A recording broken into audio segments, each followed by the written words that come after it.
sure where it was. I just wanted to mention. Unlike us, we were indirectly elected, our constituent assembly. Anyway, let's kindly have a look at Keshavnan Bharati. This is volume 15. Volume 15 of Yes, that's a good idea. Case Law Compilation, PDF 236.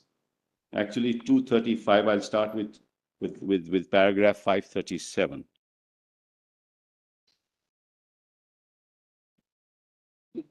Volume 15, my lords. Volume 15, paragraph 537. Which is why I've been saying throughout my submissions, this was a political act to achieve a certain political purpose, dehorse the provisions of the Constitution. Page, my lords, 235, paragraph 537. We've got it on the screen as well. Yeah. Sorry, Mr. Sybil, sorry. I just wanted to answer my Lord Justice Gavai's question. I just sought to be unmuted. My Lord, there was a proclamation by Yuvraj Karan Singh for constituting the Constituent Assembly on 20th April 51. It was elected by adult suffrage. This was convened on the 31st of October 1951, its first sitting, and my Lord, it concluded its work on the 17th November 56, when it decided to adopt the Constitution on the 26th of January 57. That's correct. Well, it's page para 537 of PDF 235. Whose judgment is this? This is Malad's Justice Shellett and Grover.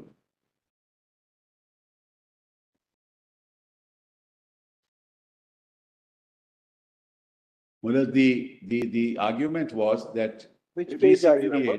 368 refers to procedure to You are amend referring to page number? page 5, PDF 235. 235. Volume 15, Mr. Sybil. I'm sorry, Volume 15. volume 15. Case law compilation. Volume 15. Case law compilation. Lordship has that? No, we have got some. Page 235. In case you want to see it on the screen. Great. 537, 538, Mullahs. I'll just read 37. The argument was, Mullahs, that when the Constitution in 368 talks of amendment to the Constitution, it's a procedural argument. Where does the constituent power lie? That was the argument, and that in that context, the issue of what is a constituent assembly, Yes. that is discussed, Mullahs. It's in that context because we're dealing with that issue.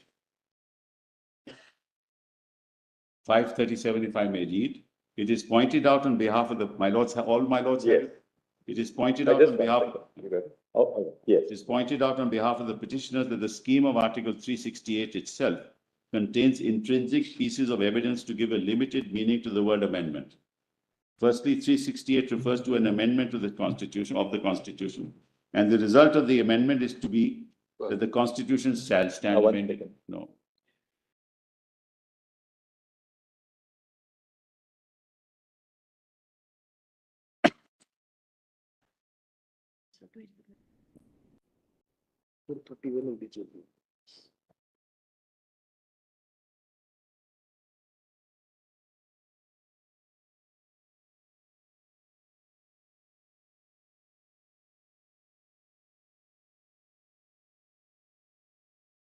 Yes, 235.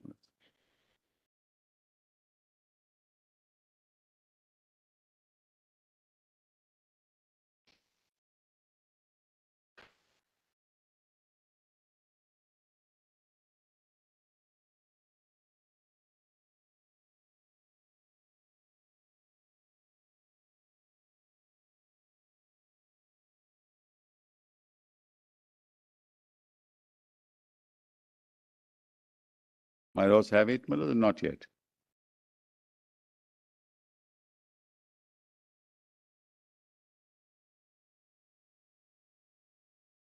No problem.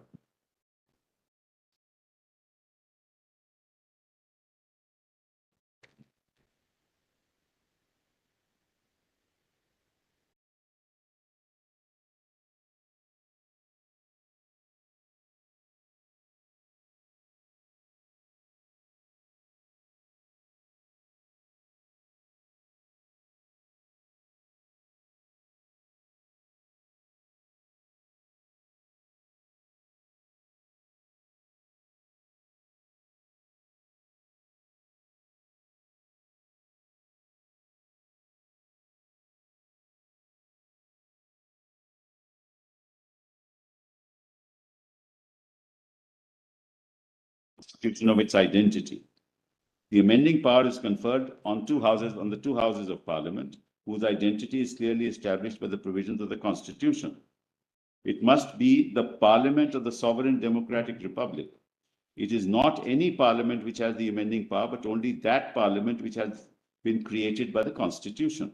In other words, it must continue to be the Parliament of a sovereign and democratic republic. The institution of states must continue to exist in order that they may continue to be associated with the amending power in the cases falling under the proviso. If the respondents are right, the proviso can be completely deleted, since Article 368 can be amended. This would be wholly contrary to the scheme of Article 368 itself. Scheme of 68, because two agencies are provided for amending the provisions covered by the proviso. One agency cannot destroy the other by the very exercise of the amending power.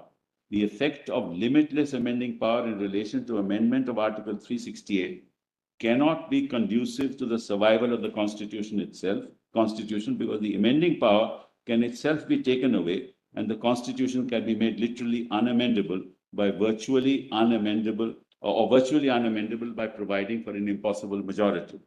While examining the above contentions, it is necessary to consider the claim of the respondents that the amending power under 368 has the full constituent power. It has been suggested that on every occasion the procedure is followed as laid down in Article 368 by the two houses of Parliament and the assent of the President is given. There is the reproduction of the functions of a constituent assembly. Just mark. In other words, the Parliament acts in the same capacity as a constituent assembly when exercising the power of amendment under the said article. This is fundamental to the entire argument that I make.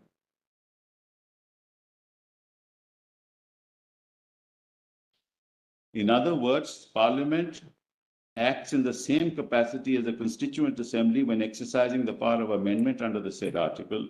This argument does not take stock of the admission made on behalf of the respondents that the entire Constitution cannot be repealed or abrogated by the amending power. Indisputably, a constituent assembly specially convened for the purpose would have the power to completely revise, repeal, or abrogate the Constitution. That shows that the amending power under 368 cannot have the same powers as a constituent assembly.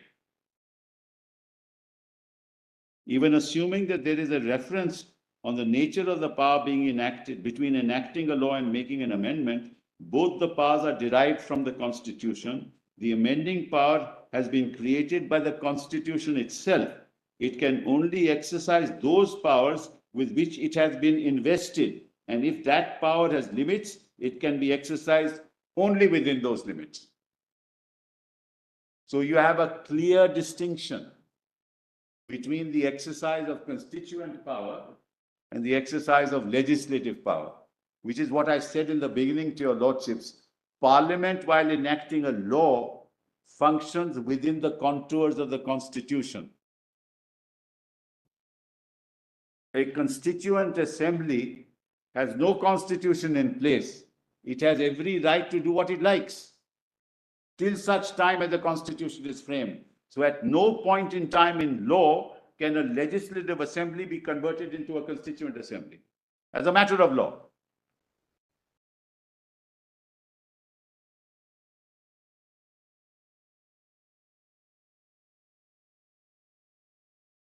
Yeah.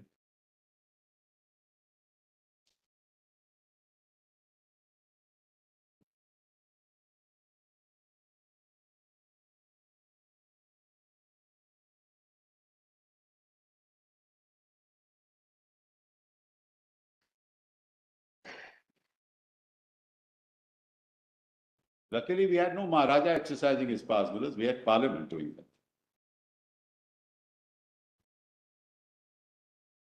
And Now, even when Parliament amends the Constitution, yes, it's not exercising powers as a constituent assembly. that's correct. It may be exercising a constituent power, That's correct. the power to amend, but because it's a power which is restricted, You are subservient to the Constitution. That's right. And therefore, you're bound by the provisions of the Constitution, by virtue of which your power to amend the Constitution is circumscribed. That's what I said at the outset, Mullahs. That has been my submission throughout. Now, the next paragraph, Mullahs, is paragraph 620.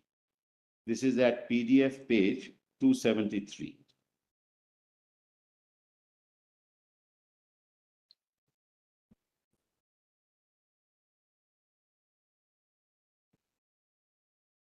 Whose judgment is that? This is Justice Hegde and Justice Mukherjee. 270? Mullahs, 273 PDF, para 620 Mullahs. Otherwise, Mullahs, see the danger of this argument. Tomorrow, Mullahs, Parliament says that we are the Constituent Assembly. They can do away with basic structure. Dr. Ambedkar also spoke about it in his speech on 25th of November, 1949. I'm sorry, but I didn't get your note. Dr. Ambedkar, Yes, while presenting the final draft yes, on 25th of November 1949, yes, also spoke about this aspect yes, yes.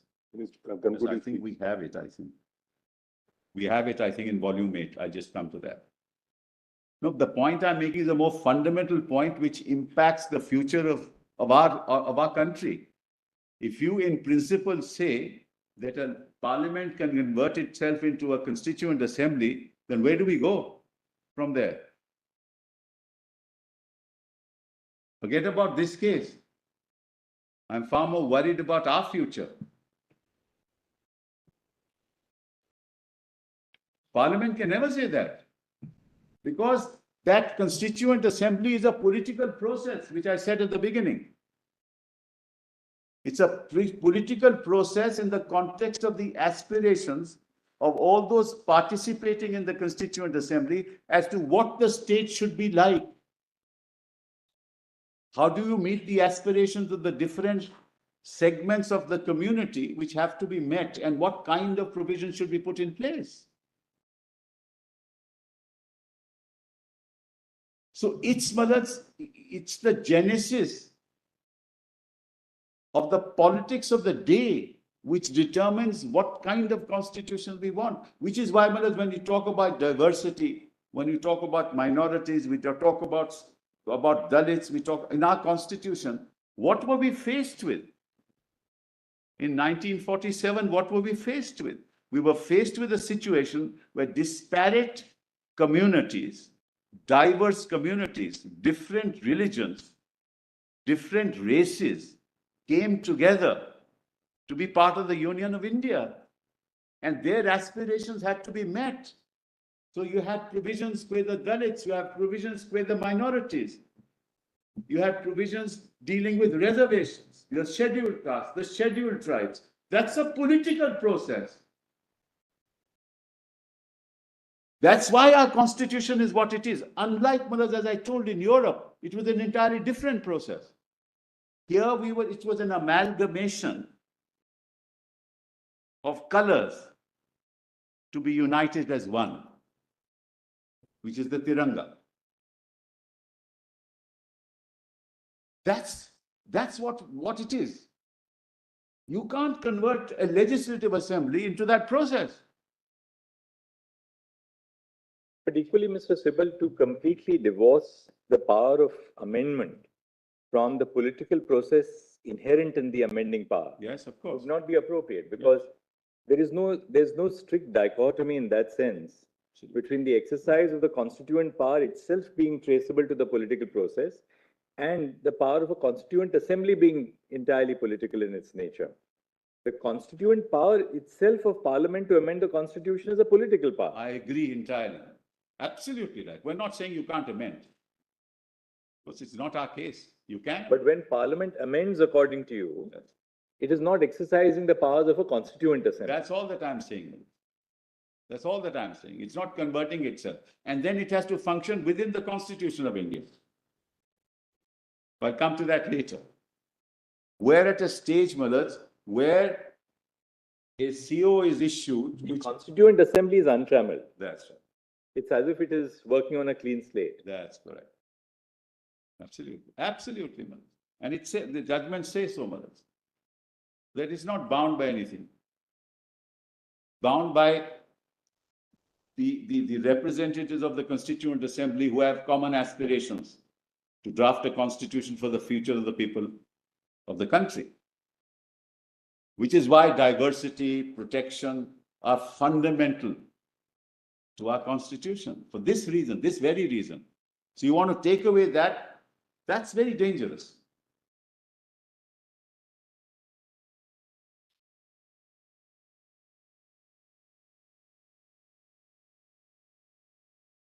I'm not being political, but that's the worrisome part.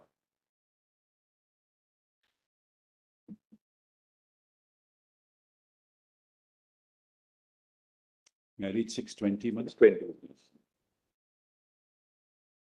Now, coming back to Article 368, it may be noted that it has three components. Firstly, it deals with the amendment of the Constitution. Secondly, it designates the body or bodies which can amend the Constitution. And lastly, it prescribes the form and the manner in which the amendment of the Constitution can be effected. The article does not expressly confer power to amend. The power is necessarily implied in the article. The article makes it clear that the amendment of the Constitution can only be made by Parliament, but in cases falling under the proviso, ratification by legislatures of not less than one half of the states is also necessary. Normally, if you read the proviso, if you don't have the ratification, there'll be no amendment. You can't wish away the proviso. That article stipulates various things. To start with, the amendment of the Constitution must be initiated only by the introduction of a bill for that purpose in either House of Parliament. It must then be passed in each House by a majority of the total membership of that House, and by a majority of not less than 2/3 of the members of that House present and voting. And if the amendment seeks to make any change in the provisions mentioned in the proviso, it must be ratified by not less than one half of the state legislatures. Thereafter, it should be presented to the President for his assent. It further says that upon such assent being given to the bill, the Constitution shall stand amended in accordance with the terms of the bill. To restate the position, Article 368 deals with the amendment of the Constitution. The article contains both the power and the procedure for amending the Constitution. No undue importance should be attached to the marginal note which says procedure for amendment of the Constitution. Marginal note plays a very little part in the construction of a statutory provision. It should have much less importance in construing a constitutional provision. So, Mullahs, when your lordships talk about temporary, Mullahs, really you have to look at the Constitution.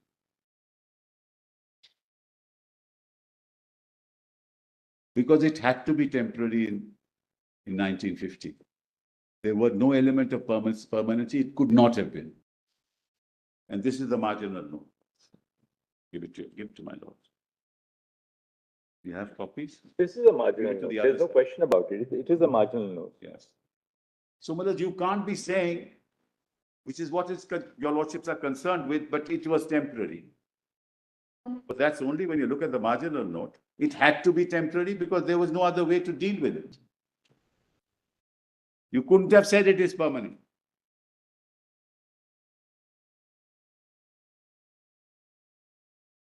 There's no doubt still about the fact that this forms a part of Part 21 of the Constitution, which still deals with temporary and But those special are provisions. I'm not disputing that. These are all different provisions, Mullahs. If you, I look. They've all been clubbed together in Part 21. That's correct. But we looked at it in the context of, Mullahs, what was going to happen in the northeastern regions. Gujarat and Maharashtra together, what was to happen there, issues of Marathwada. So those councils had to be created, boards had to be created. That's why they were temporary. Telangana, that's why they were temporary. Not for any other reason. And that's why this was also temporary. It's the same logic. But the fact that it is temporary doesn't mean that the article is temporary for all time to come. You can't interpret the marginal note in that fashion.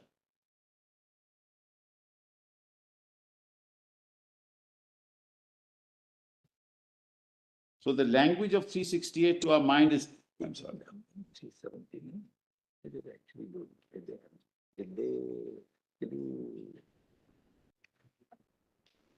Actually, they put junk in it.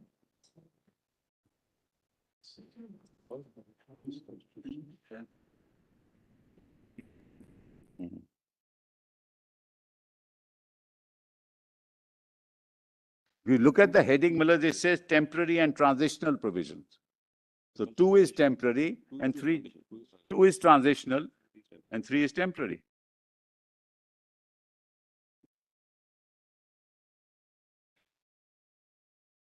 It's 368 power, right?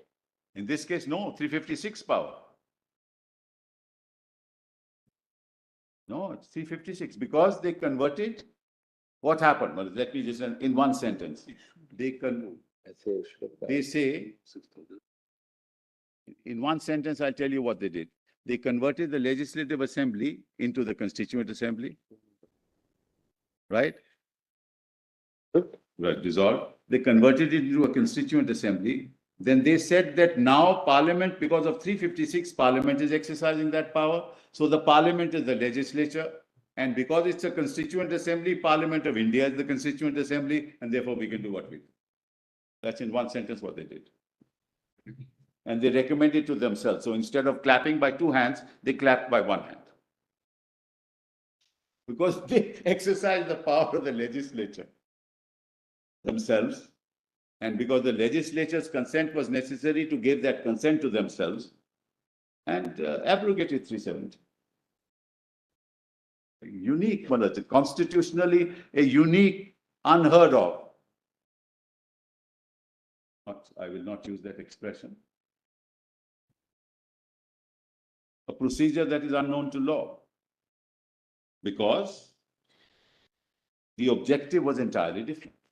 And I've been saying that from day one. That's how they brought in the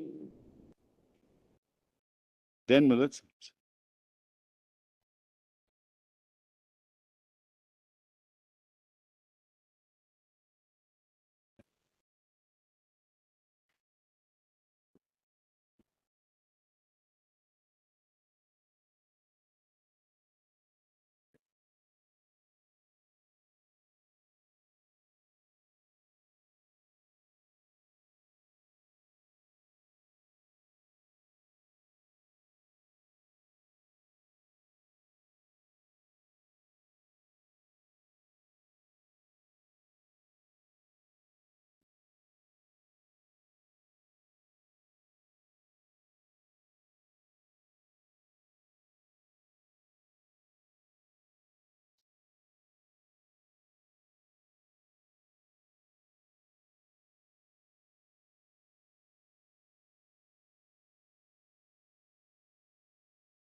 7 is a different issue. It's on the definition.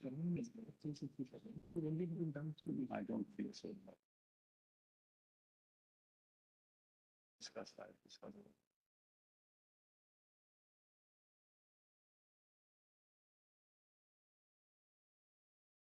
To apply the proviso to clause 3 of Article 370. Yes, yeah, because they understood it that way, that it required the previous. And then what they do is they say that the Parliament exercising the powers of the Constituent Assembly Yes.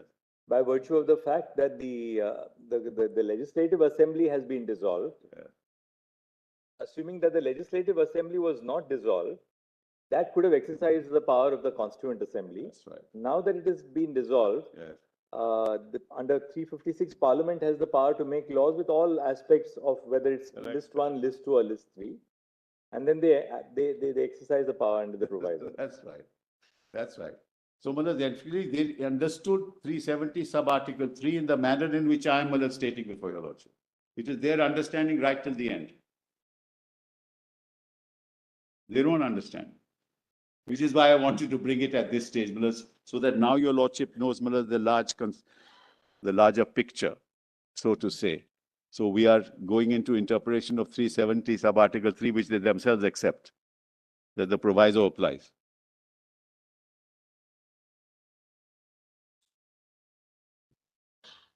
No,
We'll come back after lunch. Mr. Sibal, if you can just in a very brief while take us through the process which was followed. We can go straight to that. Now we've understood anything more in Keshavananda apart from these four judgments? All right, we'll see that and then so that we come to the end of then reading Keshavananda. Yeah, 25th November. Yeah, if you Lordship sees the facts, I think it will help. No Where he said we enter a life of contradictions. That's how he It's about his amending powers also. In That's that. right, he covers it. He covers it. It was criticized on both the sides. That's right. It's too liberal and too rigid. Obliged. Deeply obliged.